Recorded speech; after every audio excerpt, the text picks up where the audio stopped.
Hello, everyone, and welcome back to week 5 of Challenger League. Today we have a Guilty Gear Strive. I am Gillst on my right, and I will be commentating today with my friend Voa here. I'll be doing analysis, I'll be doing play-by-play, and we are just super happy to be here. Yep, we are indeed. We've got a series of really good Guilty Gear matches here for you. I believe our first matchup is going to be Mick Oro, who has been on a absolute tear, going 6-0 so far in their group, I believe, against Celeb, who is the one thing stopping them between getting a clean sweep and having to deal with that Eno play. Yeah, I mean, on paper, this, even, at the very basic level, you can see that Eno has that problem, right? That sort of, I wouldn't say bad neutral, because I don't think she has bad neutral, but she has a neutral that is entirely dependent on the movement, right? Which can be definitely something that is hard to sort of like work around or keep it creative, keep it unpredictable. And on the other side, you have Ram, who just command the screen with the FRS, with the jumping S, and all these buttons, even the 6P to react to things. Especially because in this case, the 6P will beat both the stroke and the jumping buttons if thrown at the right time. So yeah, it's looking like something that I definitely would like to watch to see if Celeb can find the solutions. Then we're going to have 2 more sets. Do we want to talk about them now? Do we want to talk about them later? Sinjo, up to you. Okay, so we also will have Steel Devil against the Manta Ray. So that will be, at least on on the posters on paper, it will be a Soul against a Leo. Definitely 2 characters that don't need any blocking or any thinking. No, I'm joking, but 2 characters that they can definitely shape their own game with very little consideration for what the opponent does, at least if played correctly. And then we will have a Nifan Nexus against the KOF Madness. KOF Madness, as the name says, is a KOF player, but also plays other games. So that will be a Chip against Pop. What can you tell us about this matchup, Boa? Chip is incredibly frustrating to play as a Potemkin. You struggle the entire game to try to land that one hit that will get you the kill on Chip. It's one of these ones where you are essentially the cat trying to catch the mouse the entire time while it stabs you with thousands of tiny knives. That being said, Potemkin weirdly has a couple of good options against some of the stuff that Chip does against other characters because of his width. Potemkin is wide enough that a lot of Chip's cross-up shenanigans will get clipped by a 6P on the same side that he starts from, where it wouldn't work against other players. Now, there's a few other things in that matchup I'll call out as they occur, but it's not as bad as it looks initially. As long as Pop can get 2 hits in, that's it, Chip dies. Like a 2H counter hit, a 6P with the CS to start him up into Garuda impact shenanigans, or even just landing a single Pot Buster really shifts the balance of that match. That being said, hitting those is the problem.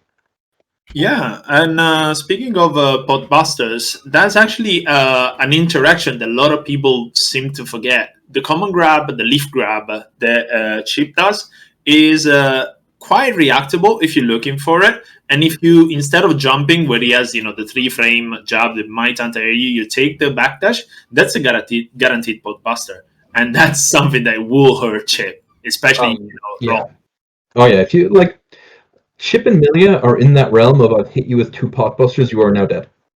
And that's it, they have no other recourse to it. That being said, if the Chip thinks you're going to backdash when he does leaf grab, he has a lot of options, and even just RCing out of the leaf grab when he sees you backdash means that you get opened up for a punish. Pot's options are limited, but if you can exploit them, you can do a lot. Okay. And also, while the game starts, I would like to remind you that this is a league made up of several weeks. I want to say 7 weeks, depending on the game and the size of the bracket. And then there will be a final phase as well. So there's a ton of content to be looking forward, not only for Stripe, but also for other 3 games, which are Rev2, KOF2, K2UM, and UniCLR. So plenty of content coming to you from 2BCU community. But we go into the game. Ooh. Both of them trying out with a low poke to start. SPD doing good work there. Not matched out of by Nick. Nick? Yeah. There's that use of the far S to try and just establish space, and good use of SBT to go underneath it. This is one of the things, like you called out before. 6P is a key button here, but if the Ram doesn't exploit it, Eno has a lot of options to get underneath it and get around it. Good use of blue RC to try and establish, like, slow down. Wow. What the hell? I've never seen that happen. I didn't think it would be possible. What is that interaction? She did fucking dive and it went under. Maybe it's just the terms the active frames aren't that active and Eno froze just outside of the range and is dead. Ram just pumping out the damage there in the end of the round. Yeah, and going back to Stroke, Stroke can also go under, far S at some ranges, at some timings. They can definitely low profile jumping S as well. So she does have the options, but it's just a matter of, the damage that Ram can do and the control of the character with no reversals. Yep, and a lot of characters tend to use quick dash out. Another good wall break there from Mick.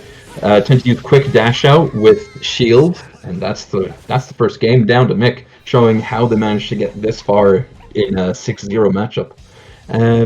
But yeah, that was one of the things that we were talking about, is like Eno's unorthodox movement means that she really has to hard select what she's going to do. She either has to SBT or air dash out of a lot of things, and neither of them will get her out of explosion in the corner. She actually is one of the few characters with good mobility that has to hold that when it happens to her.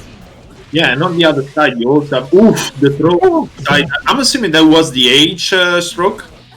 Yep, the H stroke is a little bit longer in terms of its length. I'm reckoning that's how Mick was able to react to it. And there it is again! Mick showing that he knows the matchup, knows, like, I know what you're going to do, I know what your shenanigans are, I've prepared. Ooh, the burst bait, but no punish. Still a lot of bar to be working with, and the common grab is also an option here. It doesn't use it, reset to neutral, and now you're struggling. Ooh. Even with all that risk cracked up, Mick is still going off on the offense. Once you're in the corner, Ram just schmixes you for free. There's not much you can do about it. Yeah, but at the same time, like, if you have a full meter against a character like Ram that doesn't have meter with no reversals and you're in her face, you don't want to reset to neutral. Don't. Good wall break there, going in with the positive meter. We might see a very cheeky dash grab here. Rayoli was very good for them in I believe it was the first week of gameplay. Ooh, I think that might have been an OS anti-grab tech, but it instead just opens themselves up, and I think that might be it. Oh, the key jump out, still alive. A lot of meter to be working with. Counter hit. No, didn't get the full conversion. Really good blocking out of Mick there. Really good presence of mind to, like, see where the air dash is coming in and then just get the double jab out. Yeah, like, excellent blocking. Unfortunately, for a couple of key drops from Celeb, because they weren't far from closing that game, especially with the double bar, you can convert it into a super. You get a wall break, and then you have one mix-up touch, and she is the character for the mix-up. But the pressure now from Mick. Yeah, Mick's responses to all these SPT stroke of victories has been excellent the entire time. Really good throw reversal there. I think what we're seeing here is, like, Mick knows this matchup and knows where and when they can, like, push their offense. What do you think on this? Yeah, absolutely. And right now that should be a kill. Celeb taking the first round. Yeah, I was about to say, and I think Celeb is missing some key points. Like the Rekka cancel is actually punishable, but I've seen it at least a couple of times from Mick, so that is not getting challenged exactly there. You cannot throw there, like you are minus 12 or minus 10 or something, but your opponent has to know and has to press button. We're seeing, like, it's hard to really get a gauge for what the neutral is in this game because both these characters play such dominant neutral, but in completely different spheres. Like, Ram wants you to be grounded at far S range, or in the corner where she can just do her nicks. Eno, meanwhile, kind of wants you mid-screen to get shenanigans going, or in the corner where she can start threatening command grab. Yeah, I would like to see, especially when they're like full screen, some more notes from Celeb to try and establish this neutral, get some help at establishing this neutral, because right now Mick is all over them. Mm-hmm. This is looking like another go-through, unless if Celeb's defense is hard enough to get through this Mick, and it is not, unfortunately. It's a threatening thing. When Ram runs at you, you just expect her to be doing run-up grab, because it's so threatening for her. Yeah. 3 matches in a row right now for Mick. And I was a little bit sad to see that Celeb is getting overwhelmed, because some uses for the meters could have saved them from that pressure. Ooh, what a 5k pickup. Excellent pickup in the corner, and now going to use swords pressure. Oh! Woo! Really good reaction there. Yeah, definitely would have gotten hit by that. If you leave enough space, you're definitely throwable there, especially if you're like right in their face. But Mick says, you know what, I can still anti-air you and make you explode for it, so I'm scared.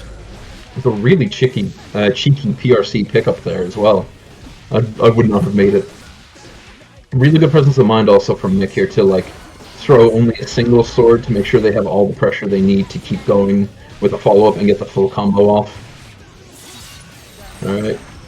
Man, Mick just kind of running rampant here. Oh, that's excellent pickup there off the air counter hit. Really, with the 5k. I am wondering right now, looking at this match and sort of considering Ino's options, if she's still paying the tax for being the boss in Guilty Gear XX. That boss was really, really crazy. But yeah, right now, good offense from Celeb. Finds the knockdown. Doesn't get her knocked out though. So just kind of like happy to hang out there. Something I'm curious about. Is there a reason we're not seeing a lot of HCL coming out of Celeb here? Any reason that you could think of? Because like HCL seems like a really good option to use against Ram, who wants to run at you from the air or like keep threatening the mid screen. I know that there's something up with HCL these days where it whiffs on a lot of low profile characters, but what a reaction! What a reaction! When you say PXCL, which special are you talking about? Because I'm not HCL, Horizontal Chemical Love. Oh yeah. I don't know. Maybe they just don't want to throw out that option with so much recovery, because yes, it has a good air control, but at the same time throwing a button an option like that with the button that Ram has, where she can sort of like force you to get punished after. I don't know. Maybe they're just scared. Maybe it's just something about the matchup that I don't know that they do. Excellent. That 5k is putting in work this match. Yeah. The South American community will be happy about La Chancellor. It's the name for the slippers doing the work. Oh, I can't believe Celeb burst and got punished for the burst after it hit. That breaks my goddamn heart to see. Oh. Ram is definitely the boss character of this game. I don't care what anyone says about Saul. Yeah, Ram is really, really good. I think Saul is just a little bit more direct. What a 6B as well. Yep. Not touching Nick right now.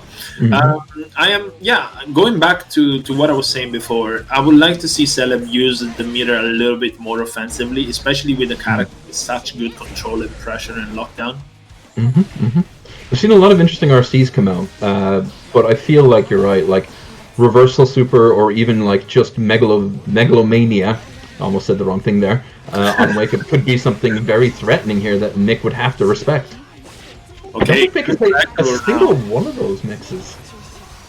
Like, all right. This is probably it. Yeah, Calvados will lead through those guts like they are at an awful, at an awful convention. See all the ways that we could cook offals here. Guts, just right for you. Cooked, and grilled, and fried. All right, in your opinion here, what's the adjustment Celeb needs to make? What kind of change to their offense do they need to start investing in to get through this Ram assault that they're undergoing? I would say that it's a lot of the time is about preventing Mick from jumping a lot. That is kind of like a characteristic of Ram defense, where a lot of people, especially at high level, jump back a lot because they know that if they leave the ground, if they're allowed to leave the ground, they press buttons and they can do a lot of damage. They can control a lot of range. So, wow. That's cheeky. 6H? Speaking of controlling, avoiding the people jump back, Mick is like exactly showing us what Celeb should be doing. We're seeing some antidepressant scales here. Really good. Like, this is something that we hadn't been seeing before. Maybe this was the key factor, is just throwing out that note and trying to lock down the jump out. Okay. Ooh, unfortunately, it gets punished, not active until the knee. That was Megalo... Oh, no, you're right, that was that one. I thought it was Megalomania for some reason. Good use of the 6P there. 6P, HCL. Yeah, done it 2 times in a row. And see, they've exploited very well the meter right now, commanded the sort of the reversal options, and forced the Mick to double gas to block, or even to just, get hit by stuff. So either that, or you have to take it the other way around, where you just escape the mix-ups with guaranteed YRCs and then get to play your game. Because, plus 10 for her is huge with the movement and mixes that she has. Oh, God. This is probably it. Gonna build enough meter, and no, just explosions. It's very, very convincingly. Unfortunately, because I think the big counter hit that decided this was a challenge on the second Rekka being punishable by itself, but the delay of the third actually caught their button. Usually, if you want to challenge like that, you might want to do it with an invincible move.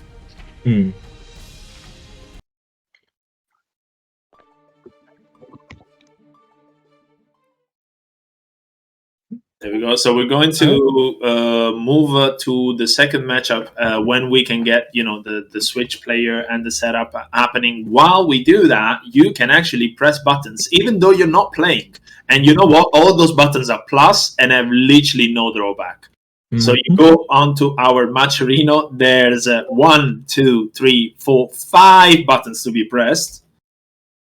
And you can donate absolutely for free by authenticating either with your Twitter, with your Twitch. So if you're watching the stream and you have an account, you already have a way to contribute for the players and for everyone being involved. Really, like, I don't think anybody gets money from the stuff, but it's good to know that the work we put in as a team supports the player and supports who really makes the action happen, right? So everyone will be happy if you press those buttons. Also, there will be raffles at the end of the season. We can talk a little bit more about that later on. But yeah, Sinjul has some stretch goals for raffles for donations as well. So if you want to donate directly, you will be entered into a raffle for every €5, I believe, that you donate. There you go. There's the graphics, and we're not too far from the first stretch goal. If you like Melty Blood Lumina, there's going to be a marathon. So maybe you can ask Sinjul and the German community and whoever is going to be involved to teach you the game as soon as it comes out, right?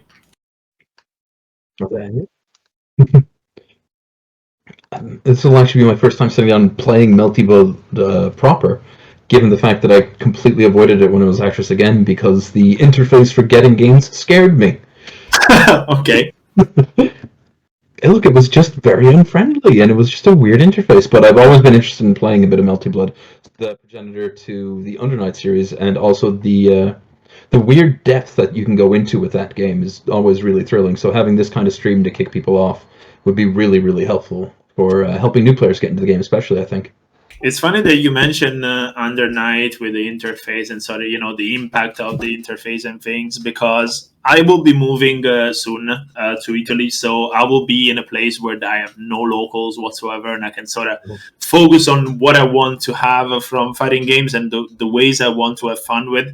And the moment I enter and Undernight with the main menu theme, I just keep on vibing. So like I might be learning the game just because that team slaps too hard. If you to be fair, the main menu theme for Undernight, all music now available on Spotify, by the way. Oh, cool. Yeah, no, right. I have a premium for it. Yeah, same. The main theme for that game just slaps. It's a delight. But yeah, well played to both the players for the first set, and